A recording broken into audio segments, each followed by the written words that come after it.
Ladies and gentlemen, welcome back to Getting Off. I am your host, the patron saint of the perverse, the warden Matt Ritter, and I am here with my co-host, host of the Sheely Showcase Inside the Mind of In the Crowd. I really need to figure out a new intro for you because Why? Because it's really just host of the Sheely Showcase and Getting Off at this point, and sometimes vlogs. Okay, first of all, rude. You act like I'm not trying to do Inside the Mind of. Bitch, I'm trying. I know you're trying. When was the last in the crowd, though? It was sometime last year. That's basically just what, like, me and Justin Squared do, like, our playlist thing. That's what In the Crowd has become. Mm-hmm. So sometime last year. So all of the things, and host of All of the Getting things. Off, Ms. Katie Kinsey Bebe. Hi. Also, Yes. it is your month. It is your show. Love is love, baby. And, your international day was a few days ago. Yeah. Celebrating Look all at of me our now. bi friends. So yeah, everyone that's tuning in, if you are a supporter of or part of the LGBTQ community, happy Pride Month. Happy Pride. I think that's all for the intro. I think that's all I got. I don't know that it's not really my show at this point now. Now it's Katie's show, and I shut up. Well, I mean, you don't shut up. We still talk. Oh no, I'm not gonna talk for the rest of the show. I'm just gonna sit here and stare at you. Rude. How dare you? Updates? Yes. I know. Look at me go. So I finished House. Season 7 was fantastic. House crashed into Cuddy's living room. It was crazy. Like, literally with his car. It was wild. But then I started Dexter season 6. I know. Look at me go. Crazy. Mm-hmm. This is the season with the now deemed Doomsday Killers. Okay. So that's like some younger guy named Travis, and then I'm only 4 episodes in, or I finished the 4th episode yesterday. So I'm like a third of the way through. We finally know the older guy who's Travis's like mentor is or was a what is it? Oh, a like revelations expert, and he used to be a professor. Mm-hmm. The whole thing is very like Bible and God, and there's a lot of that this season. So I don't know how I'm necessarily feeling, but like I don't know. Like using that stuff to do what they're doing is fucked. It's like I don't know how I'm feeling yet. I mean, you've watched religious horror. You've enjoyed religious horror, so Yeah. look at it the same vein. I know me and Kelly and Eric have a different viewpoint on it because of our upbringing, so Yeah. it hits different for us. I did hear my favorite, completely out there conspiracy theory I think I've ever heard today. Okay. Randomly on TikTok, this video came up where this guy said that in the Bible, which it's true, there's mention of a dragon thawing from ice and coming out and basically like in Revelations, like end of the world shit, right? Okay. So he is claiming that this dragon is frozen, and the reason that Republicans don't care about global warming is because they are trying to thaw the dragon out. And hold on, not he also there was a bunch of other crazy bullshit, something about the dragon coming down with octopuses and raccoons, and we fought him off, and that we all spoke one language, including the dinosaurs and the yetis and everything, and we were all together, and like there was a whole bunch of crazy shit. But dinosaurs, right? He said that dinosaurs are a huge conspiracy theory. They have tried to turn us against them with movies like Jurassic Park and convinced us not to clone them and bring them back because we need them to help fight the dragon off. It is also why we use fossil fuels and they're burning up fossil fuels to then also kickstart global warming. So they're destroying the fossils so that we can't make dinosaurs, so dinosaurs can't come back and team up with us to fight the dragon. And by killing the dinosaurs, they're also increasing the temperature to melt the ice caps so that the dragon can escape. It was the most insane yet hilarious thing I've ever heard, and this is now my new canon. Dinosaurs are not bad, dangerous, evil animals. Dinosaurs are our friends. Jurassic Park is propaganda, anti-dinosaur propaganda, because the lizard people that want to release the dragon, that are Republicans, are trying to destroy the world, and I love that. I love every bit of that. Yeah, they definitely don't take it that far. I mean, they have used like four horses for the four horsemen of the apocalypse, which I didn't know about those. That was a whole episode of Charmed, so I know about that. Deb is lieutenant. Hate that. Hate Deb. Still to Why this do you day. hate Deb? I'm not a fan. I don't know. I think it's because she's so. Because she wants to fuck like, her brother? Not yet. I know she will, but like not yet. Well, I said Spoilers. She wants to. I didn't say she did. Well, I mean, Quinn proposed to her and she said no. And I was like, damn, am I really on Quinn's side right now? Like, that's crazy. I hate him too. He sucks. He tried to get my boy Dex. Fucked up. That's crazy. I mean, also, they're not technically brother and sister. They're not related. Why? But bring that back up to me when we be. get to that season. Technically, maybe they are. I don't remember. Oh, because no, half siblings. I don't think so. I don't know. So in the prequel series, there's this whole thing where their dad was having an affair with Dexter's mom, and she ended up getting because she was an informant and she got pregnant, and then when she died, he found Dexter and he felt responsible. But I don't know if that was his baby or not. So I feel because they bring it up. I don't remember what season it was, but like it gets brought up that Dexter's mom was an informant, but I think Dexter was already born. So like I don't know. I don't remember from the show. Maybe not. Maybe I do not recall. Maybe she was pregnant with the brother that Dexter killed. Maybe that was actually Harry's truck kid. killer. Yeah, maybe the ice truck killer was Harry's kid. He got brought up because Masuka gets a hot intern, shocker, which who's letting him teach? Crazy.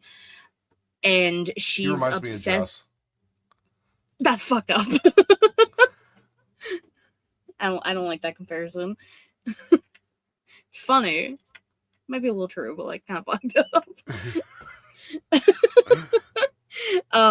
She's like weirdly obsessed with, she was like, oh, like, do you like happen to have evidence of the ice truck killer? And then wanted to see stuff about the Bay Harbor Butcher and Trinity and all of this shit. She took the prosthetic hand from the ice truck killer and sold it online.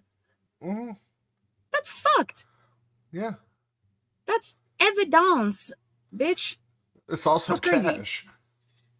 Because she needed to pay her rent.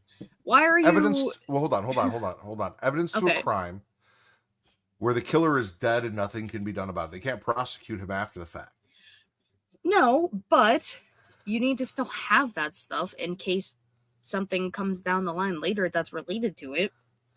I'm also... Now I want to go back because the Dexter Reborn or whatever, that last season, there was a dude who was collecting like things from serial killers, had all of these things, and I wonder if he had the ice truck killer's hand that was like a tie-in, and I forgot about it because until you brought it up, I completely forgot about the hot intern stealing and selling shit. Yeah, her name was Ryan. Yeah. Let's see what else. Oh yeah, LaGuardia's captain. Hence, we thought Batista was going to be lieutenant. LOLJK. Deputy chief said Morgan can do it. Immediately swears in her press conference. Crazy. Like, I swear a lot, but Deb is ridiculous. I think that's also why. She's too spastic and like, I don't get it. She hires a new detective who like knows about the Bible and shit. Brother Sam, he's cool. I like him. He might be my favorite character of the season. Obviously, besides Dexter. He was a killer, reformed now, helping other former, bad people. And Dexter still tried to get him on his table. But then, God intervened. Again, there's a lot of God and things this season. Dexter even says, thank God, because Harrison has appendicitis and has to go to the hospital. And then when he's okay, he's like, thank God. And then Brother Sam's like, I heard that type shit. But they're fun. I like them. I just know since I like Brother Sam, he's going to die this season. So it's fine. Can't wait to be sad. Because that's just how the show goes. I liked Rita. Killed her. So. Rita had to go, otherwise they would have had to end the show because there was no way he was going to continue doing what he was doing with Rita alive and their relationship moving where it was headed. True. But, like, she didn't have to die like that, though.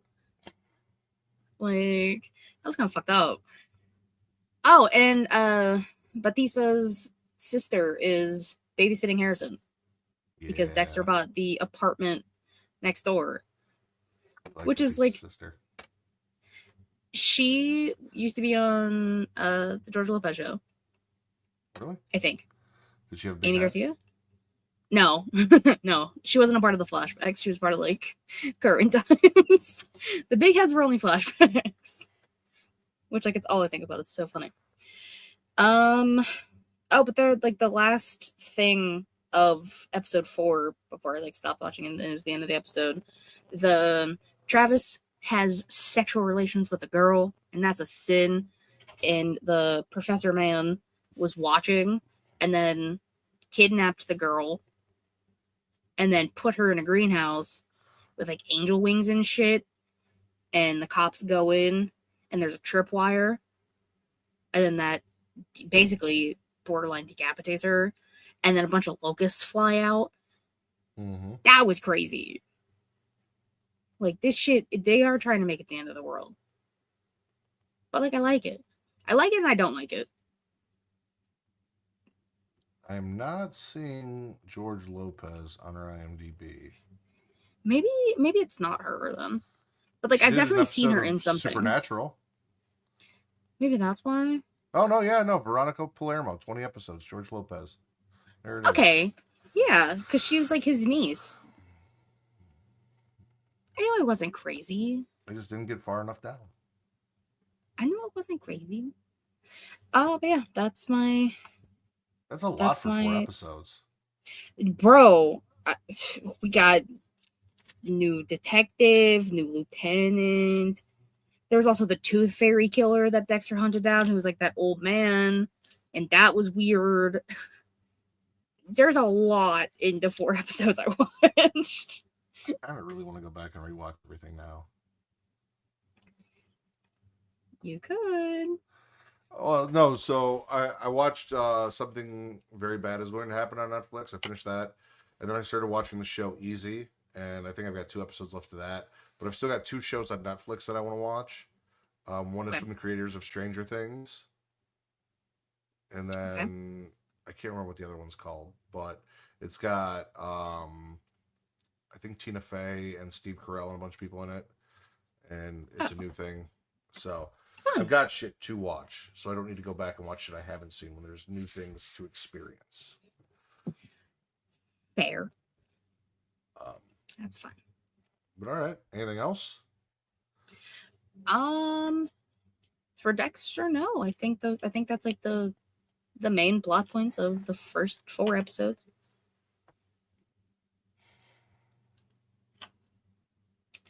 Okay. Do you want trailer or synopsis? Do you have enough synopses to go before the trailers, or do they need to go between the trailers? I mean, I have like a synopsis for everything, so it doesn't really matter. I was thinking you were thinking of like stuff not news. Yeah. Like 2 things that are like news that aren't a trailer. Okay. Um, Based on what the first one looks like, I think we should do trailer first. I don't think I'm going to need much of a synopsis. It Okay. looks pretty cut and dry. There's a lot of things I could have chose because so many games fests happened the past like Oh, 2 I know. weeks. Travis has just So been sending me shit. There's been a lot. there's a lot. There's so a many lot. I could have chose. But I chose this one for you. Which one is this one? This is Saw Genesis. Here we go.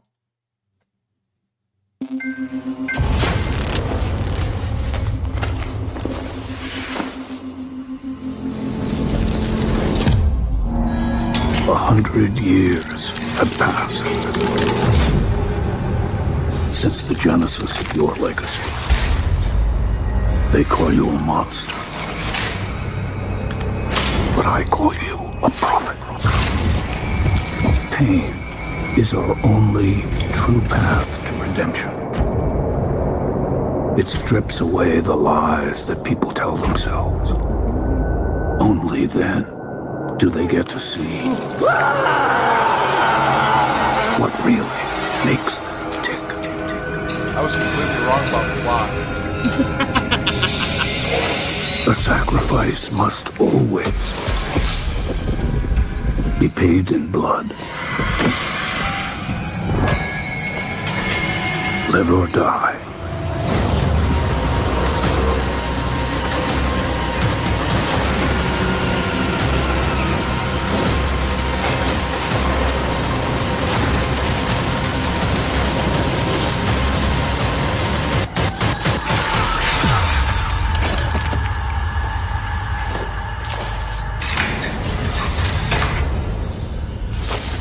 Your book, bound in blood,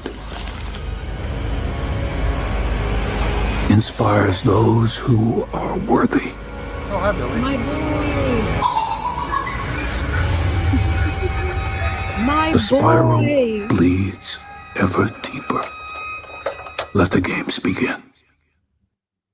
All right, tell me about this.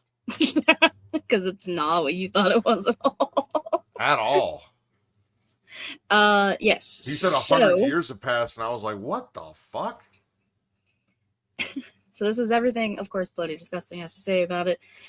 Set in the grim aftermath of World War I, Saw Genesis allows you to play on either side of a 3v1 confrontation and intense matches that take place on procedurally generated maps. The game is built for short, intense matches where no two trials play out the same. Step into the role of the judge, an early architect of Jigsaw's philosophy, manipulating the trial and its prisoners from behind the scenes. Or play as one of 3 accused looking to escape the deadly labyrinth through teamwork and sacrifice. Shaped by their experience in the Great War, the judge is dedicated to rehabilitating humanity through pain and sacrifice. You can customize your approach with perks and traps, then seek to control the match from the shadows. Unlike other asymmetrical multiplayers, the judge is physically vulnerable and cannot overpower the accused through sheer force alone.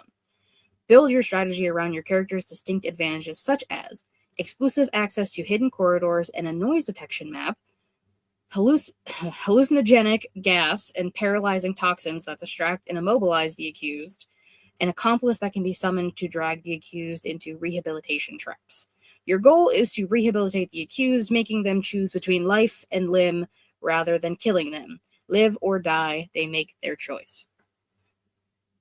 So the idea here is that Jigsaw's philosophy was developed by someone else 100 years or 90, 80, depending on how you want to look at it, 100 years from now, but back in World War I. Yeah. Basically, after World War I, they said, ooh, you know what we need to do?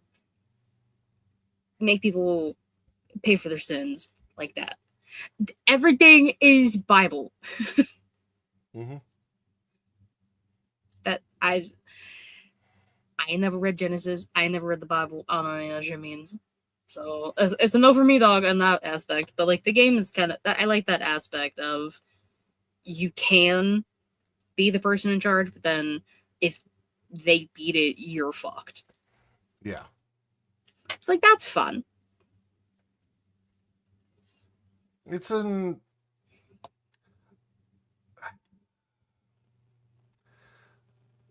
interesting concept. I don't know. It's different. Yeah. Yeah.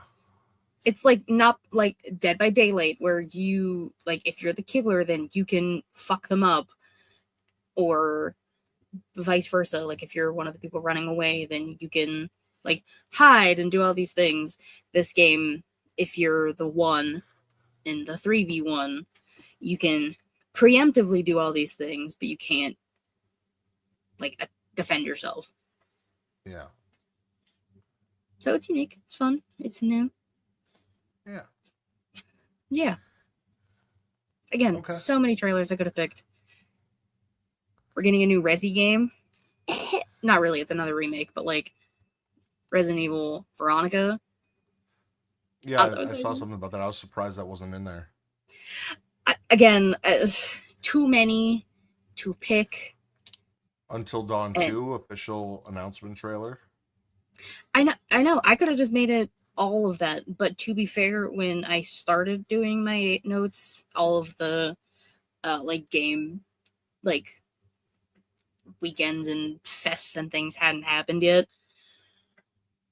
But lots of new games coming.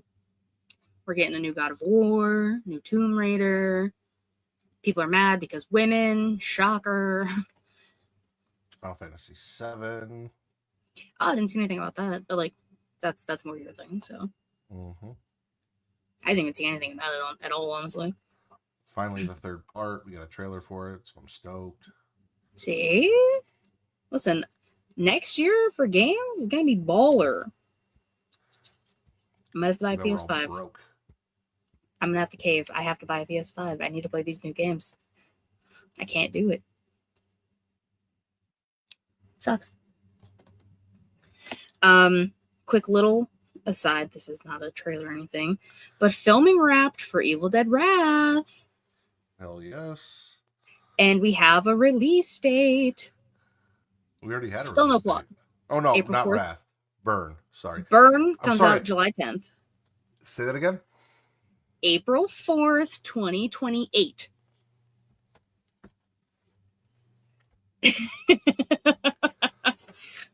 Now, granted, that could get moved up. No, depending. it cannot. It cannot get moved up. Unless they're moving it up a year. Full year. Like 1 full year exactly, or don't fucking touch it. Because you won it for your birthday weekend.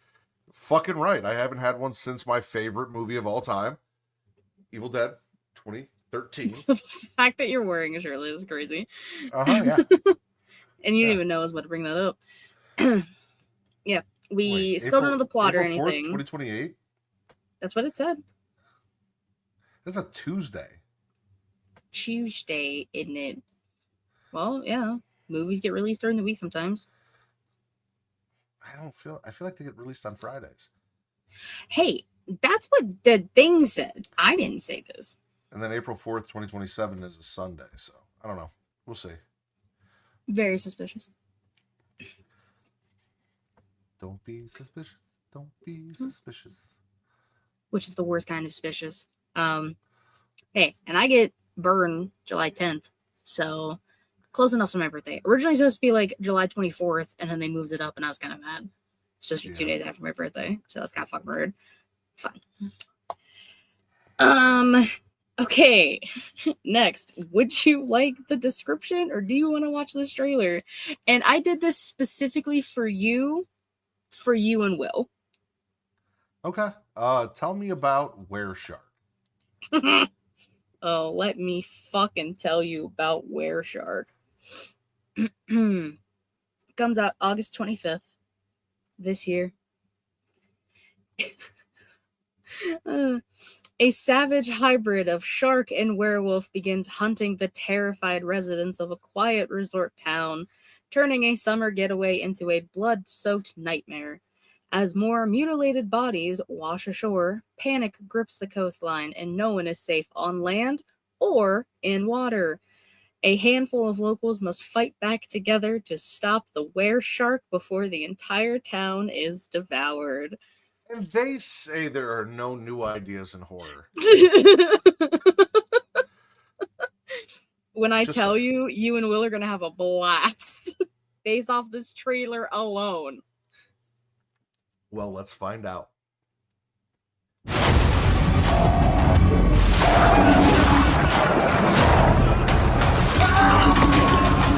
What? So what are we looking at here? 2 dead bodies. One seems to have been attacked by some sort of animal. The other one washed up on the beach. What sort of animal you reckon did this? If it were closer to the water, I'd say it was some sort of shark.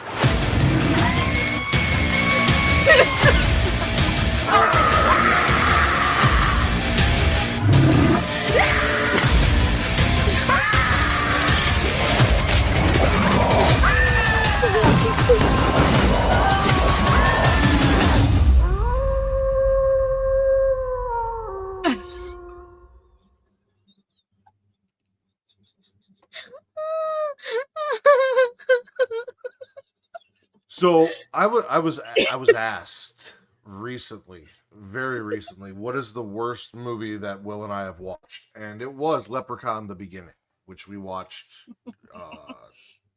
2 episodes ago. Yeah. I saw. I'm so confused, right? Because like there was a shark mask and a hoodie with hands. Yeah. And then there was something that looked like a werewolf, and I'm not sure if they were the same creature or if they were 2 separate creatures. Because, like, my understanding of Shark was that it was going to be a shark that was bit by a werewolf, and but sharks can't come on land normally. So, like, where did the shark get its? And then there was the woman in the bikini with no ass whatsoever. That was. Hate to see it. That was, yeah. I saw that. I was, as I do, looking on Blood Disgusting because that is my go-to for everything. And I happened to scroll past that and I said, what the fuck is this? I clicked it. I watched it. I said, oof. Let me add it. I literally put in my notes, Were Shark trailer, bad, all caps. This is one of those times where it's like, I had to watch it, so now you have to see it. Yeah, I'm not watching it. No, not the movie. Like, you watched the trailer and you were like, I had to watch this, so now Matt has to see it. And now that I've seen it, everyone watching this, you now have to see the trailer as well. You're welcome. Mm-hmm. And you and Will have to watch the movie, so. Fuck. Listen, you need bad horror movies to watch, brother. So, like, hold on. I feel like don't get me wrong. If they're bad, they're easier to make fun of and it's more fun. But like Leprechaun, the beginning was so bad it wasn't even fun to make fun of. Like it was a struggle to just watch. Number one. And also, I don't really feel like necessarily. I feel like we may have gotten a little off track on the off track. Because, like, the idea was to watch B movies, and B horror movies are often bad, but they're not always bad. All right? Yeah. Dr. Giggles, which was our last one, wasn't a bad movie. Night of the Demons is not a bad movie, you know? Yeah, like, I've watched. There are some... So it was watch B horror movies and talk some shit and have some fun. And now it's become watch apparently the worst things we can find, and that looked awful. Yeah, you're welcome. Mm-hmm. I'm here to help.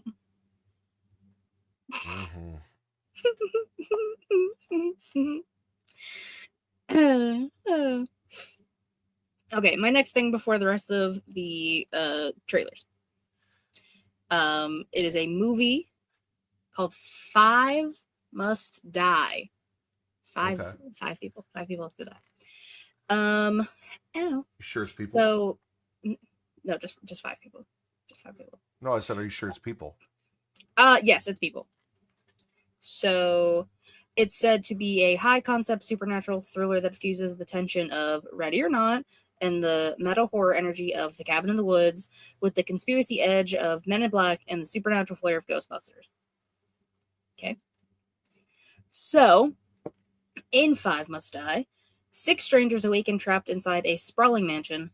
None of them know each other, and none understand why they are there, until an agent from the Federal Bureau of Paranormal Containment informs them that a violent spirit has marked them as its targets.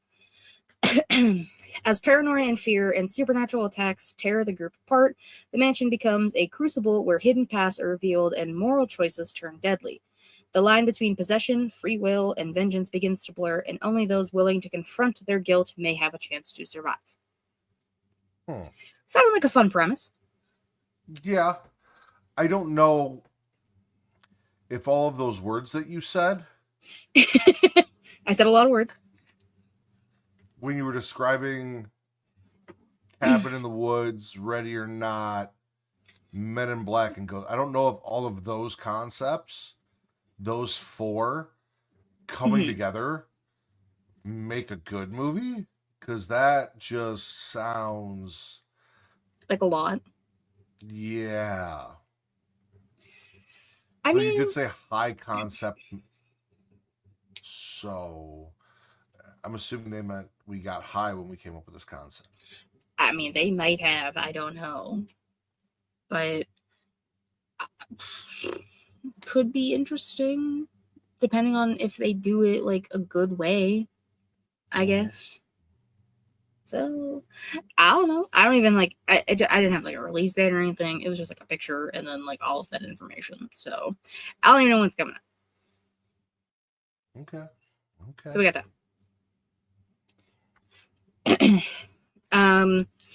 Okay. Do you want trailer or description?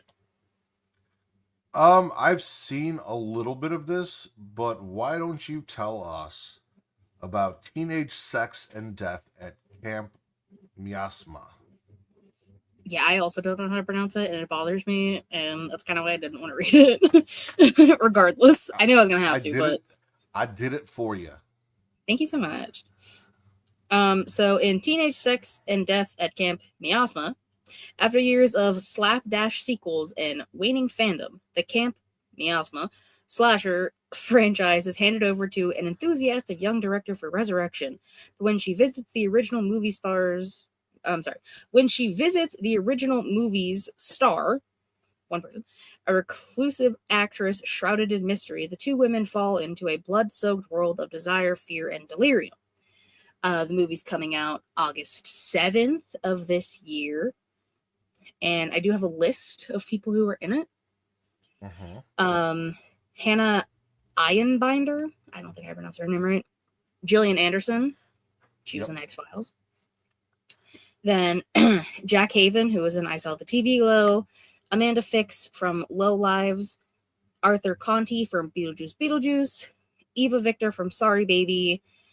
Zach Cherry from Severance. Sarah Sherman from Saturday Night Live. Patrick Fisher from Twin Peaks. Dylan Baker from Trick or Treat. Jasmine Savoy Brown from Scream. And Kevin McDonald from The Kids in the Hall. Interesting. Yeah. The title is very Matt Ritter minus the teenage part. Yeah. I remember seeing something about this a while ago. I was gonna say, if this was just sex and death at Camp Miasma, you'd be it. We could have just left the teenage out of it. But all right, let's check it out. Out here, there are certain nights when you just get this feeling that some psycho killer is gonna chop you up into a million little pieces. Oh, I like that feeling.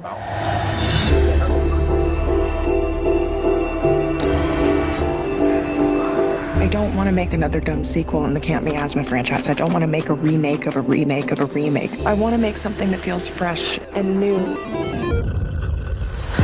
She's amazing. Yeah. She's clearly the same person from Miasma 1, the final girl, but she's so much more.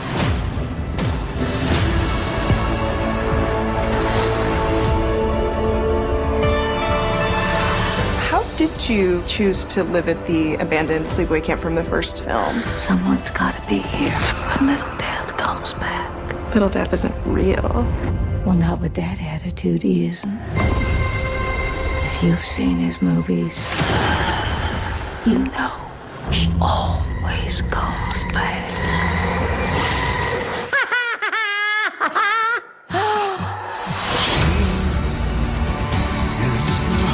I'm just thinking about what it's gonna feel like. Losing your virginity? No, dying. Where is it that you kids think you're going?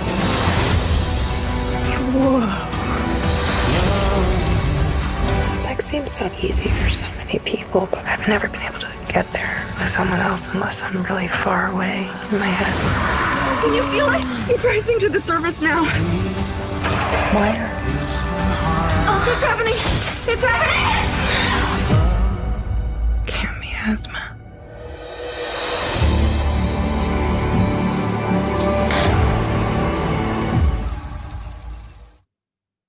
The little wind up to it. So, did you watch I Saw the Lesbians. TV Glow? I'm good with No, I've never lesbians. actually seen it. We love lesbians. I did. I did not like it. I heard a lot of people didn't like it. I heard it was like you either loved it or you like didn't like it at all.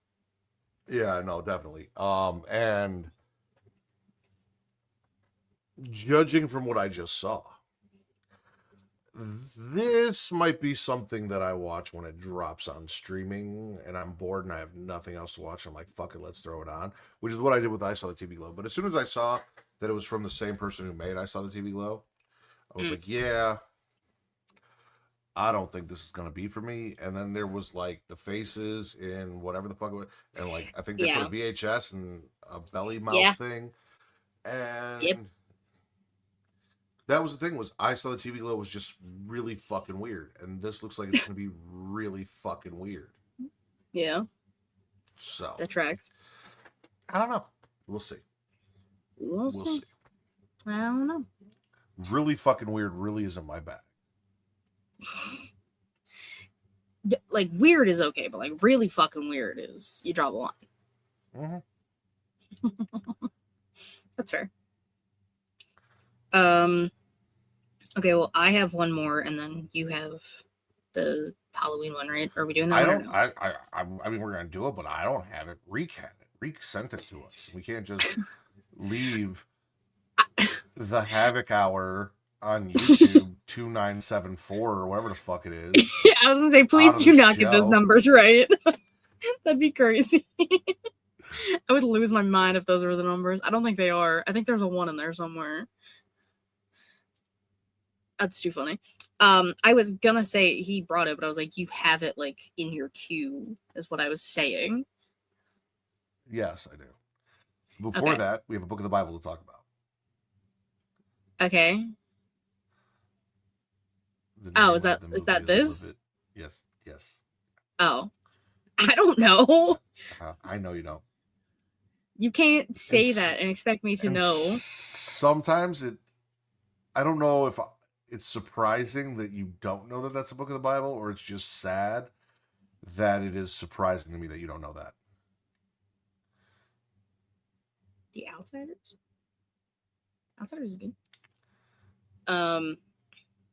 Like, I've heard of Leviticus before, didn't know that's what it was. So, but it comes out next week, June 19th. It's from Neon. It is a queer, supernatural, star-crossed lovers type movie. So, like, you know, Romeo and Juliet, except they're both Romeo. Star-crossed teenage boys who must escape a violent entity that takes the form of the person they desire most, each other. Okay. I saw this trailer before it played before Obsession. So I was like, did you like Obsession? I loved Obsession. Seems like everyone's obsessed with Obsession. So, bro, the girl who plays Nikki, fucking tens, bro. She did incredible.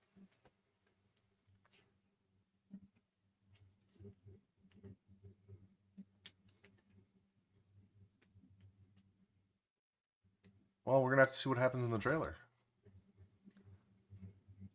I haven't fallen out. Oh, I guess I should add it. Yeah, might help. You like it here? What do you like about this place? My mom wanted to live here. Stuck in this shithole.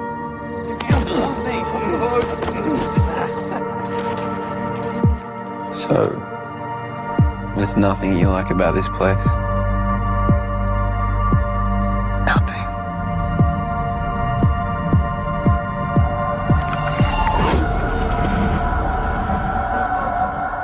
Indecency. Lust. Desire. It has to go now. Look at the light.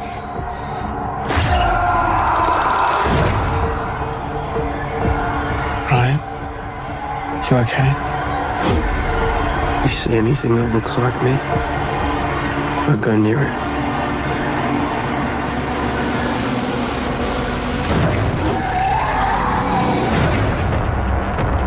It comes when no one else is around. Nothing can make it stop. Open it!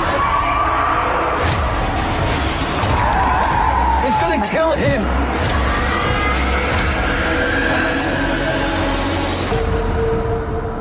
This is what they wanted.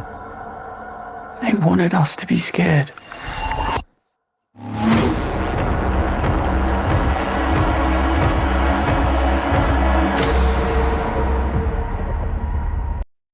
See, so there was a religious aspect to it. I told you. Yeah, but like, again, I didn't know it was like a book of the Bible. Like, It is. That's really fucking interesting. Because like you've seen possession movies and movies with demons and things like that, where like it's your child that's possessed, or even like a mother or sometimes a wife and all that, but never like someone you're dating and then they're actively trying to kill you every time you guys get a little hot and heavy. just a little hot and heavy. It's very interesting. Yeah, and it's I think it perfect looks for good, though. Pride Month. I know. Is that why you picked it? Well, partly, yes. Which, hell yeah. But yeah, I did see it. Ow. I did see the trailer whenever I saw Obsession, like last week, whenever the fuck I saw it. And it looked like interesting because it's not something we see all the time. So I was like, yeah, I'm in. I'm down. Take my money. All right. No, I liked that better than I liked the last trailer. Yeah. It's like, normally I do watch the trailers beforehand. I did not watch the Saw one, but obviously I saw like snippets of it. And then I did not watch the Camp Miasma one. Because I forgot. You forgot. I did. Whoops. Well, yeah. As I said, this was submitted by one of our other co-hosts who is also featuring sometimes. It is the official gameplay trailer for the solo story mode for the new Halloween game. Halloween. There's really so excited much this has that inside him. The Friday 13th game did not have back inside, everyone. one play Let's mode. go, Myers. Fueled by his rage, I'm gonna be honest, I shudder can hear you. to think what he might be capable of. Since when do they let them wander around?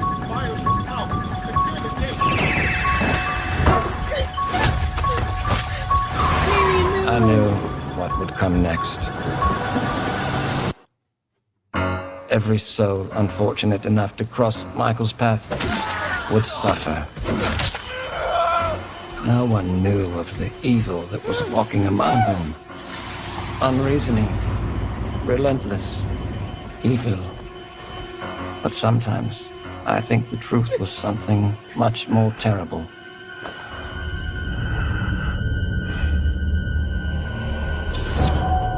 I wonder if perhaps Michael Forget the rope. is able to actually move through shadows. Forget the rope.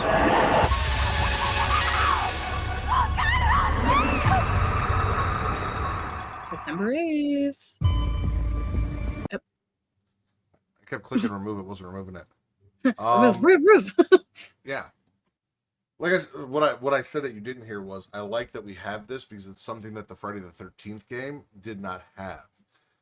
All you could do in the Friday the 13th game was play the online multiplayer. That was it. And I really wanted, because there was a point in time where like I had people to play with, and sometimes I jumped in random matches. But when that game came out, I was past the point in my game playing career where I was like, let me jump in and talk to random strangers on the internet and make friends. Like I wanted to play it with friends, and I didn't have a lot of friends that were into that.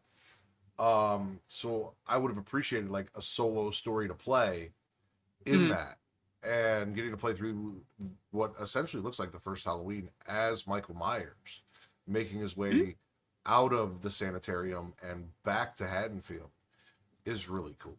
So, Also, the character graphics for Dr. Loomis are fucking insane. Mwah. Mwah. And the mask there when he picked the mask up. But again, listen, it's not out yet. If you forgot, you need to add in a cinematic where he grabs the rope, because it was just, it was probably just some kids. All they took was a mask, some knives, and some rope. They did take the rope. This is true. And then we got back to the rope in Halloween Kills. In Halloween Kills 5. Finally found out what the rope was for in Halloween Kills. So I'm going to need that. Level full Gonna circle. need the rope. Yeah. What about you? Interested? Yeah. Could be. Potentially. Okay. Nothing else? Nope. Well, Katie, it is your show. What does that mean? It is time for... Oh, I thought you were just going to play it. It's your show. You got to introduce it. Oh, it's like weird saying it. Shit Matt made Katie watch.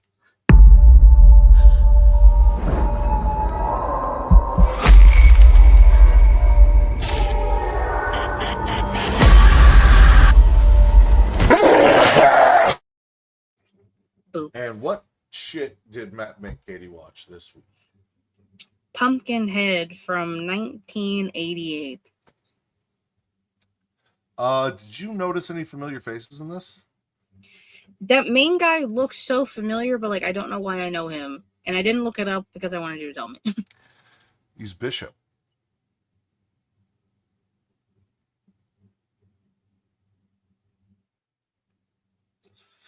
From the only Bishop I'm thinking of is the one in Euphoria, and I know it's not the same person at all. No, so like I need help.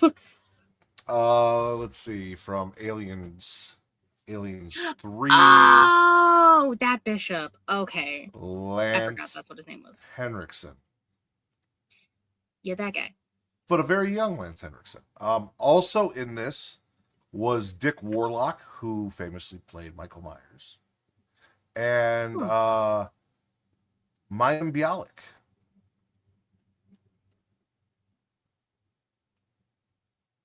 Blossom, Amy Farrah Fowler. Oh, wait, who was she? She was one of the dirty ass Wallace kids. Oh, that's probably why I didn't know. Yeah. Oh, And literally, like, interesting. her credit is Wallace Kid, I think. Like, she didn't even have a name. Damn. Crazy. So, Katie, Mm-hmm. how was Pumpkin? I don't know. First of all, Pumpkinhead, the monster itself, just looks like a weird chicken. Okay. Like, I don't know. The head doesn't even really look like a pumpkin. Kind of looks like a deformed chicken head. Well, it's not supposed to look like a pumpkin. He's pumpkin. Then why do they call Pumpkinhead then if it's not supposed to look like a pumpkin? Because it's a pumpkin patch. Yes, they explain that part. But like, why does it not just have a head of a pumpkin? It's bothersome. I didn't know it was inspired by a poem. Didn't know Pumpkinhead was a poem. Learned something new. It said it in the beginning, so I was gonna write it down. The weird, not the weird, like the teenagers in like present day, because like we get like the flashback from like 1957, I think, and it was just like a family and some dudes like banging on their door to let him in, and they said no. The son sees Pumpkinhead, weird chicken monster, killing this man. Flash forward, that man now has a son who was adorable, by the way. And Harley and Billy. And Harley and Billy. Billy was adorable. Loved him. But like now he like has the grocery store type place, and then all of these stupid fucking teenagers show up. And the one, don't know his name, didn't even write it down. He was the worst. It was the biker guy. Joel. Like the leather jacket. Joel? Yeah, fuck him. An abusive piece of shit.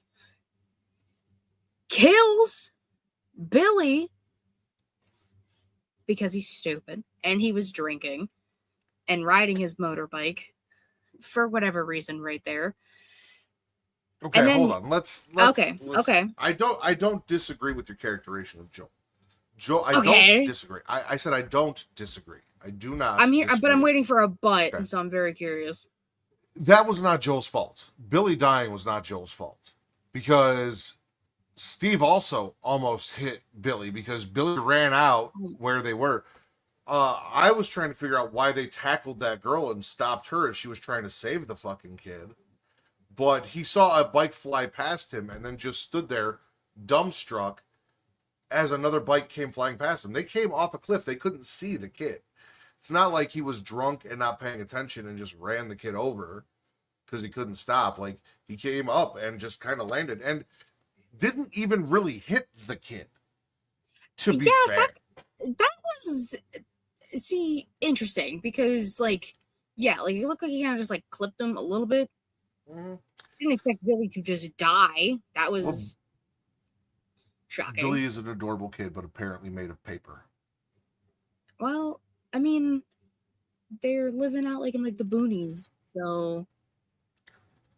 My children have taken harder bumps. I mean, it was a different time. Whatever fucking year. But okay, so Joel didn't fully hit him, but apparently this isn't the first time he's drunkenly hit someone with a vehicle. So a track record. A pattern. Oh, yeah, no, Joel's an absolute piece of shit. He is afraid to call the cop. Well, first he does a hit and run. He hits this kid and then literally just bails on everybody except for his girlfriend, and they leave and go back. They think he's going to call the cops. He's not, because he's on probation and he's afraid. And Steve even shows up at one point and he was like, I'll just tell them that I hit the kid. And he's still like not letting this happen. And when his friends, I got names here, Chris and Janet show up, he like grabs Janet and throws her against the couch because she tried to answer the phone. He ripped the phone cord out of the wall. Chris punches him in the mouth. I thought Chris had a thing for Joel for a second there, because Chris said, yeah, he is a jerk, but a talented jerk. And the way he said it, I was like, you might have a little crush on Joel. But then he punched Joel in the mouth, and then Joel knocked him the fuck out and then locked them in a closet. Which is just, I mean, we're also forgetting the part where he straight up hit his girlfriend. Yeah. So couldn't wait for him to die. I was waiting. I was hoping he was going to be the first to go. He was not. And his death also wasn't really satisfying to me. So that's up. Steve and her name was Janet. Yes. They wanted to help Billy and try to get him help. So, like, at least some of them were good. Not Janet, Tracy. I'm sorry, it was Tracy. Oh, Tracy. Who's Janet? I don't know. There was three girls. 3 girls. Yeah. So, but, you know, You said there were 2 girls. three girls, 3 boys. It's like they weren't all bad. The one just becomes fucking comatose after Billy gets hit. She was the one that also tried to like stop him. So I guess that kind of makes sense. Ed comes back because he went to like, go get whatever for the Wallace. Is that their last name? Mm-hmm. For him. So he leaves Billy alone in the store with the dog, Gypsy.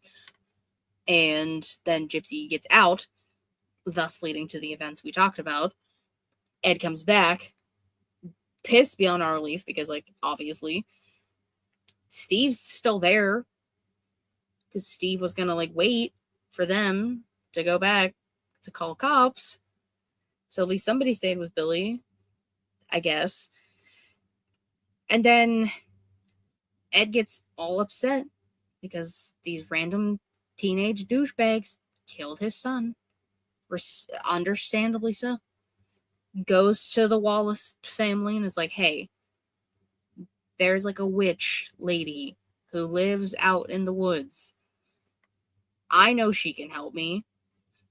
And then like it's like the oldest like grandkid of that dude who tells Ed where the witch lives, but he won't go all the way there. It was very weird. So, Grandfather Wallace knows what happens when you go talk to the witch. Like, everyone in this small backwoods community kind of knows. Even Ed knew. But Ed knew that the witch had powers and thought that the witch could bring Billy back.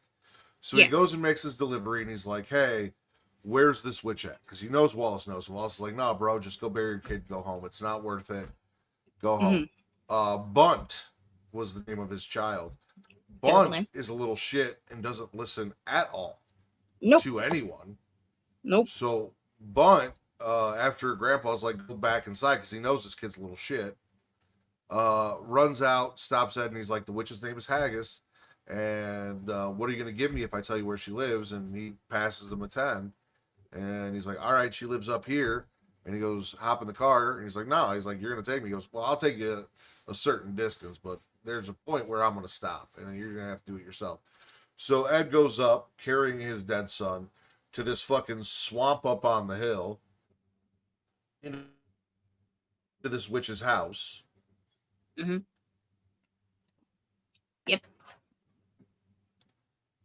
And she's like, I can't bring your kid back. I can't revive him.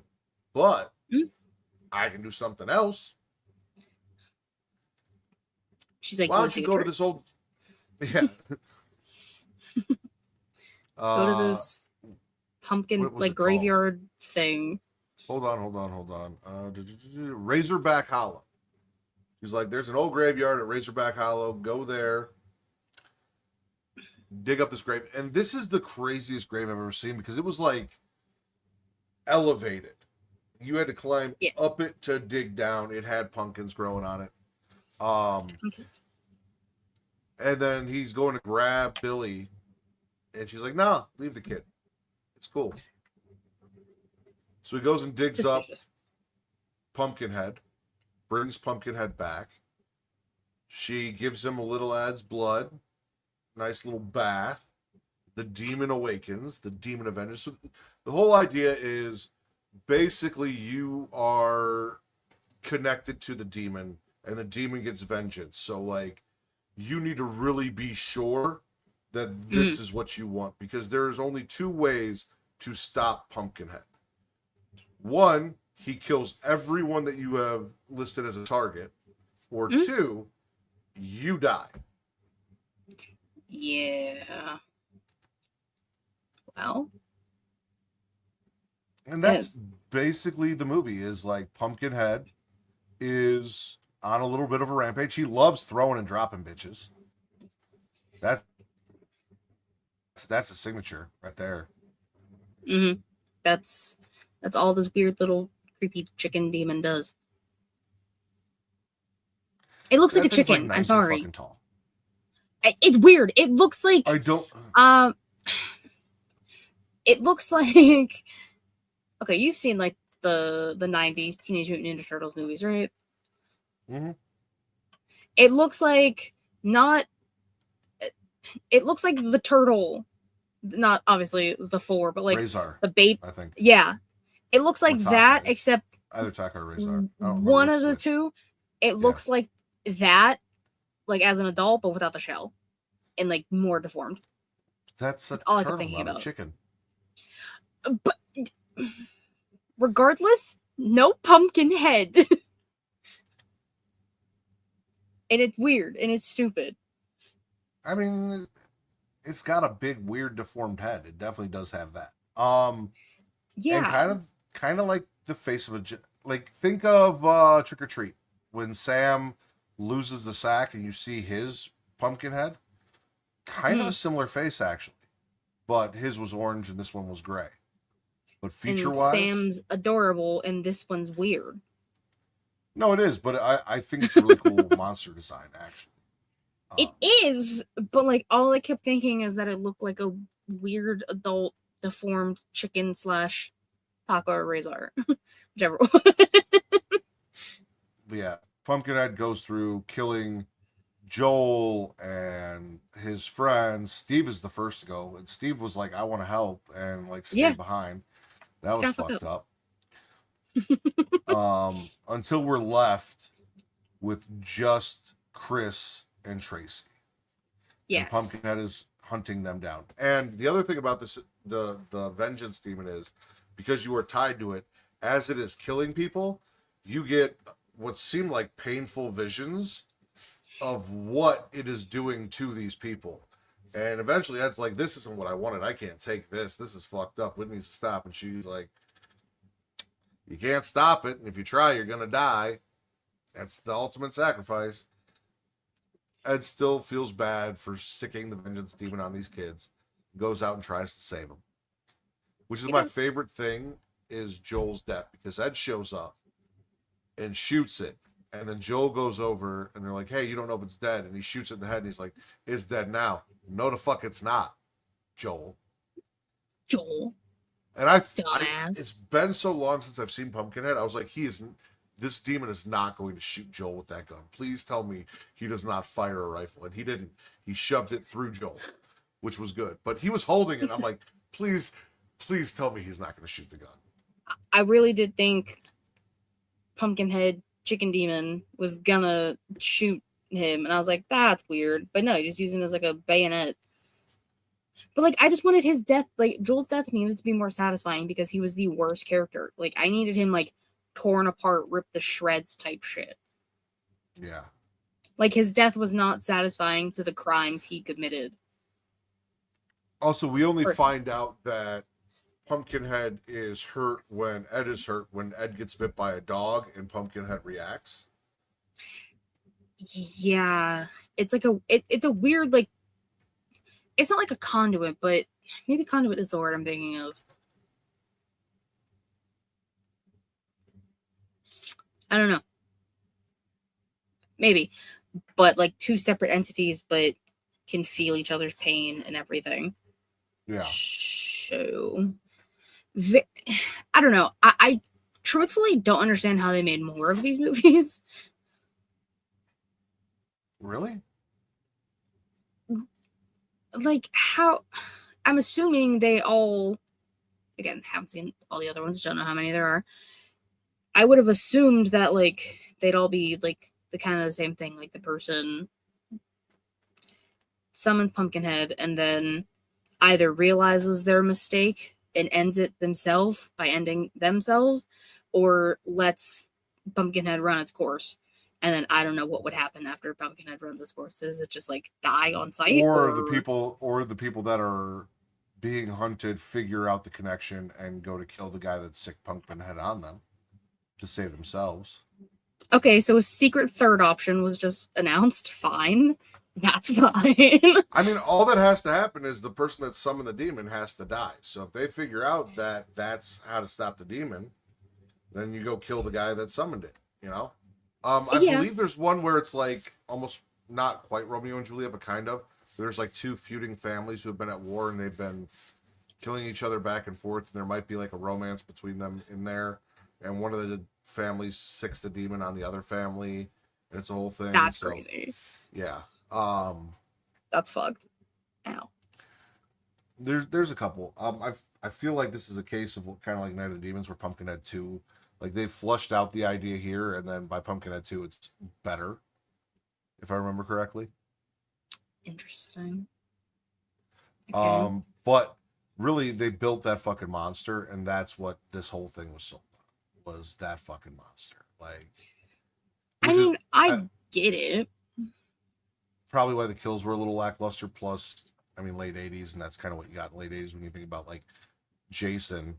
Like, you're not getting what you see now, you know, in movies. Yeah, I mean, completely different. My favorite thing is how all of the locals know, and all the locals are like, fuck you. We're not, because Pumpkinhead only gets those who it is targeted at. So like if you're one of the targets, or anyone that tries to get in the way of it seeking its vengeance. So if you help, then you also become a target of Pumpkinhead. And everyone knows that. And they're like, yeah, no, we're not answering our door. You can get the fuck out of here. Even Ed shows up at the Wallace's house and he's banging on the door. And like one of them put a gun behind his head. And then Grandpa Wallace came out and he's like, you need to get the fuck off my property now. I told you, dumbass, not to go up there. Unfortunately, he sent Bunt to bed. And Bunt was like, I'm going to go help these kids, even though I know better. And we just had this whole conversation about what's going to happen. And then he takes him to a church that's like torn down. And he's like, this is holy ground, so maybe it won't like it here. Pumpkinhead did not give a fuck. He saw a cross and apparently psychically just dismantled that fucking thing. Yeah, that was weird. And then I was just like, oh, maybe he's going to like use it as a weapon. And then he doesn't do anything with the broken cross.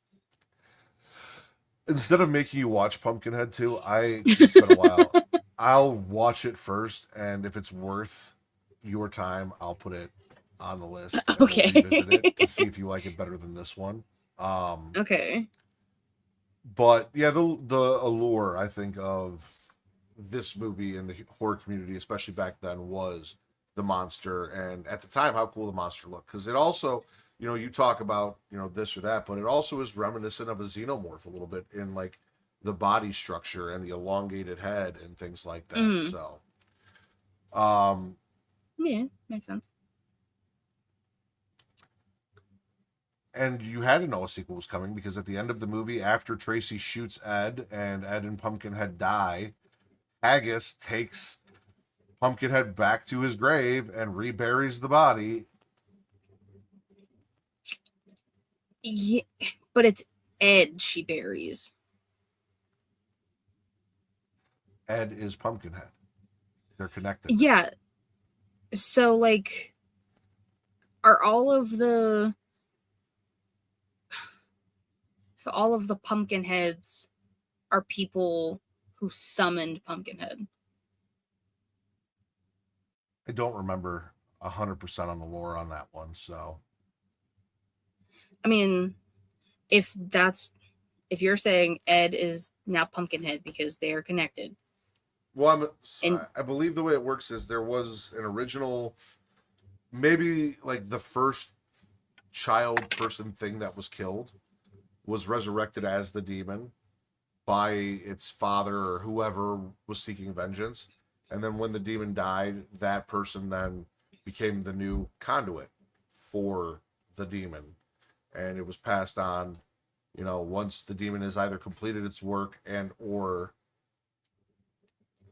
the host dies, then they become. She made it sound like regardless Ed was going to die when this was over, because he's like, God damn you. Yeah. And like she said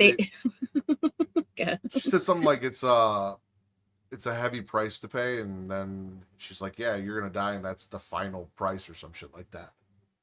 Oh, I don't know. She gave me like the worst type of heebie-jeebies, and she was too creepy. You love witches.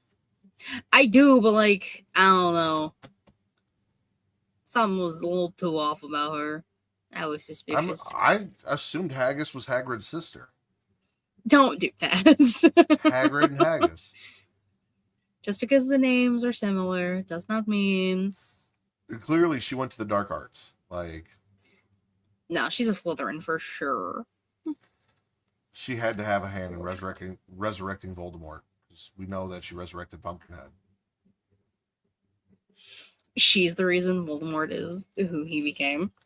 Wouldn't be She's surprised. the one that wrote the whole ritual with like the blood and the bone and the cauldron. Pettigrew losing his whole hand. Yeah. Yeah, no, that was a Haggis special. The Haggis special. It sounds terrible.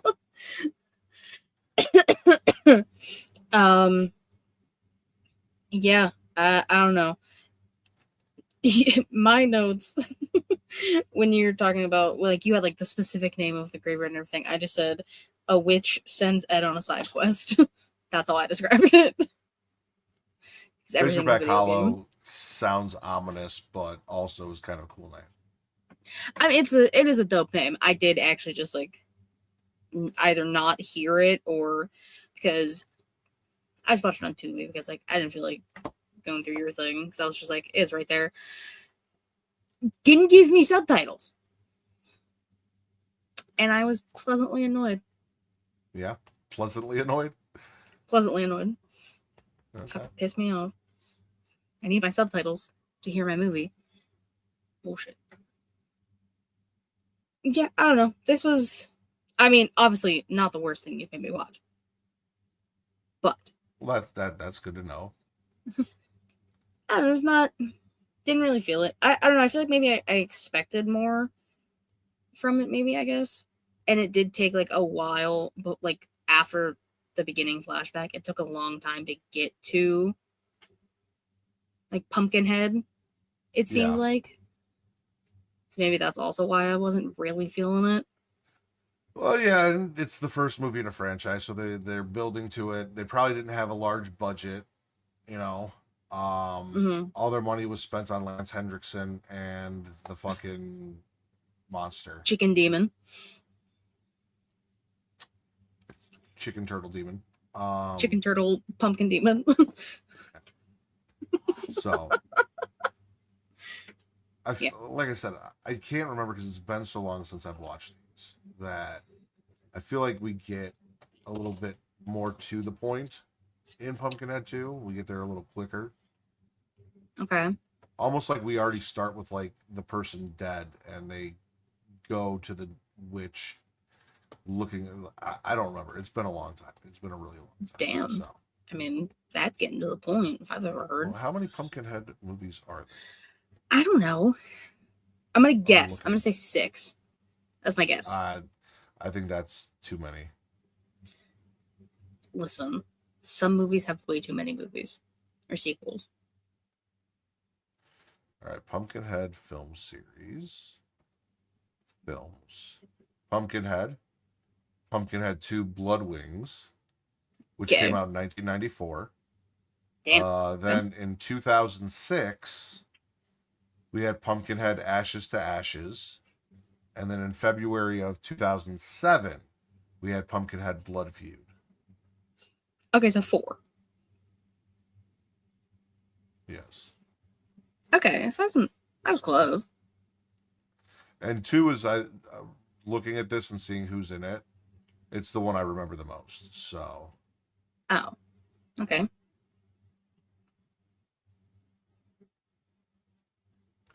Pumpkinhead Ashes to Ashes and Blood Feud were apparently TV films produced back to back. And interesting. Pumpkinhead Ashes to Ashes not only has Lance Henriksen in it, but also Doug Bradley. Pinhead. How is... yeah, I know. But how is he back? Okay. So, the townspeople are angered over the local mortician stealing and selling their organs of their loved ones and then dumping the corpses in a swamp rather than cremating them. The townspeople have the old witch Haggis summon Pumpkinhead through the mummified body of Ed Harley, who was killed in the first film. Pumpkinhead returns and proceeds to go on his killing rampage, murdering all of those responsible for the desecration, while Doc Frazier hurries to murder those who summoned Pumpkinhead, which will effectively kill the demon in the process. See? Fucked up Doc Frazier knows what's up. And then Pumpkinhead blood feud. Two motorcycle riders are fleeing Pumpkinhead, coming to a log cabin and finding the summoner of Pumpkinhead. After the summoner is killed and Pumpkinhead vanishes, Ed Harley appears, warning of Pumpkinhead's curse. Following the real-life events of the Hatfield-McCoy feud, star-crossed lovers Judy Hatfield and Rick McCoy are caught in the midst of their family's feud after the death of Sarah McCoy. Ricky and the summoner Haggis resurrect Pumpkinhead to take revenge on the Hatfields.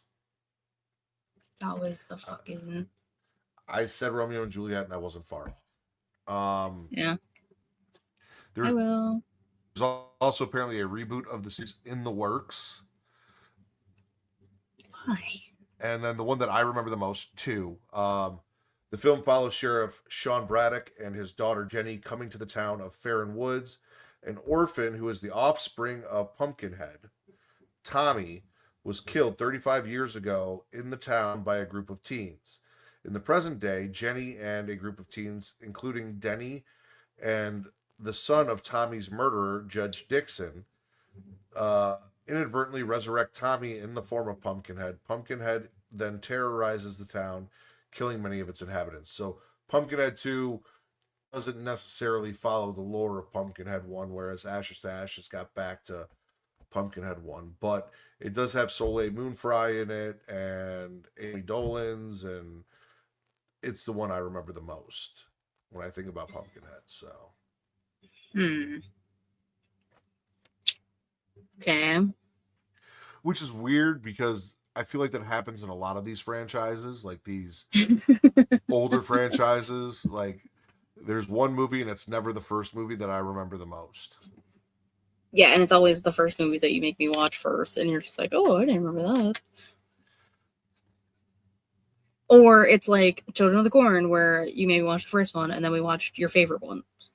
Yeah, well, you know, that is a certified classic. That was something that you had to watch. And then I was just like, I know you don't like that, but maybe you'll like 4, because 4 is my favorite, and it's again the one I remember the most from my childhood, because sick kids and crazy shit and demon preacher boy. Will is currently watching Obsession. Loved the movie. Love. So not the worst thing, but not something you're gonna want to revisit. Then again, you also said that about Alien, and I feel like that's a crazy take. So, Okay. Rude. was Alien better than this? Yes. Okay. This was Alien was better than this for sure. What I've come to realize is Lance Henriksen is your Mika Monroe. I liked Bishop though. Yeah, but the movies that he's in, you're not a fan of so far. Hey, and you know what? And that's fair. Fine. I won't be mad at you at not liking Long Legs anymore. I cease. Listen, I'm not even going to go to bat for Pumpkinhead in that way, shape, or form, but I will for Alien and Aliens at the very least. I don't know. I mean, obviously, when I have to watch the next 3, right? Yes. Yeah.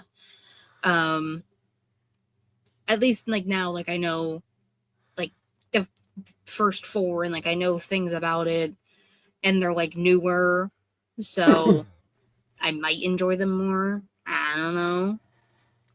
I really do hope the only other movie in the franchise that Lance Henriksen is in, which is Alien versus Predator, you do enjoy on some level, because I love that movie. It's just stupid fucking fun. So, Listen, I can't make any guarantees. but that's a ways away. Next up in 2 weeks, well, as long as everything goes to plan, next week you guys will be seeing a very special episode of The Gory Hole, where Katie and I sit down with Sean from Sean's Horror Corner and do our little interview thing with our new friend Sean and the most recent winner of Trick or Trivia. And then immediately after that, the very next Sunday, Trick or Trivia on Father's Day. Come celebrate Daddy's Day with Daddy and Katie. Daddy. I am also Daddy. Yes. Where the trivia will all be horror dads and fathers in horror. So And a special surprise. And a special surprise. And then we are back to Alien. Oh no, then we have a Katie Horror Showcase. We have to pick the movie. Yeah. That's what it was. That's why I was like, no. Oh yeah, let's pick my movie. This is what we do at the end of all of these. Yes, this is what we do at the end of all of these. This is great. This is fun. I don't even know what's on my list anymore.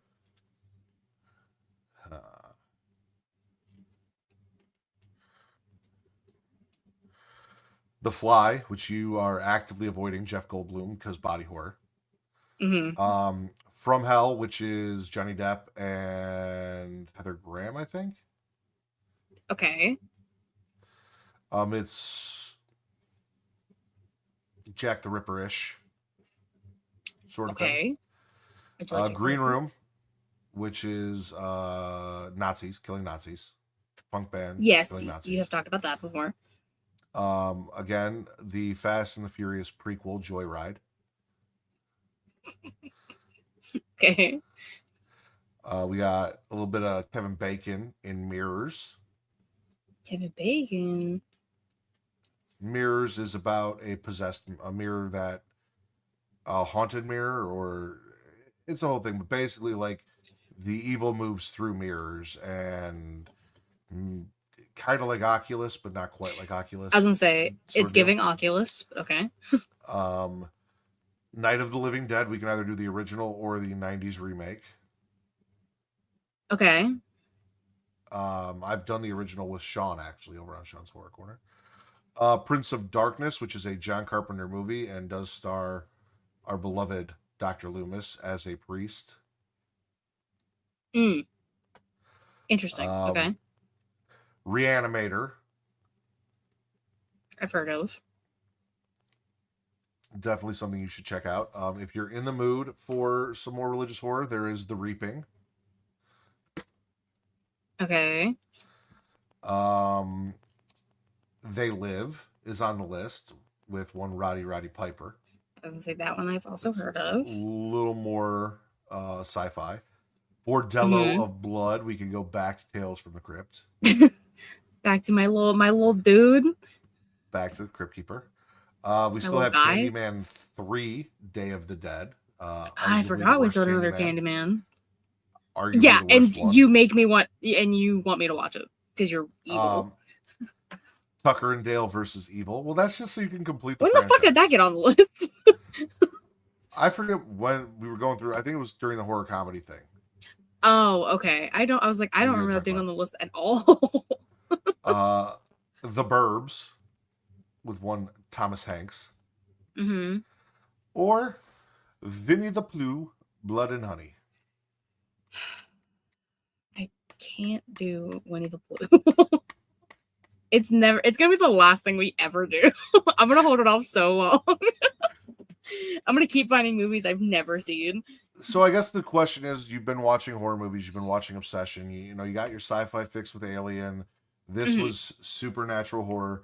What do you feel like you're really into right now? And then we can kind of narrow it down from there. Like, what kind of horror are you feeling currently? Ooh, okay. I mean, I feel like most things I've watched recently, like just outside of like Alien and this, they have been like supernatural-esque, because like Backrooms and Obsession both have like that supernatural aspect to it. But I don't know. You said the Johnny Depp one from Hell or whatever. What was that one? Yes, From Hell. And you did say it's kind of like Jack the Ripper-esque. It is a period piece with Johnny Depp. Oh, okay. Maybe? No, we'll switch it up completely. Let's fuck around. Let's do the Burbs. Okay. Let's do something more modern-ish. Yeah, Johnny Depp and Heather Graham are in that. It is from 2001. Okay. And where is I also love Tom Hanks. So like,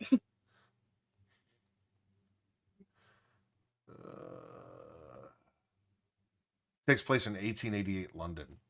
So. Okay. So yeah, Jack the Ripper-esque. Okay. Yeah.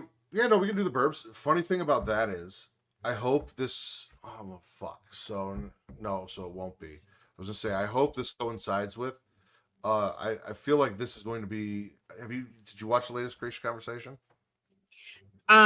Wait, which one? The one where they made you watch the movie? Yeah. So that's what we're doing going forward. We each pick a movie and make. Sits down and watches it. And we're gonna try and pick movies that the other two have not seen or haven't seen in a long fun. time.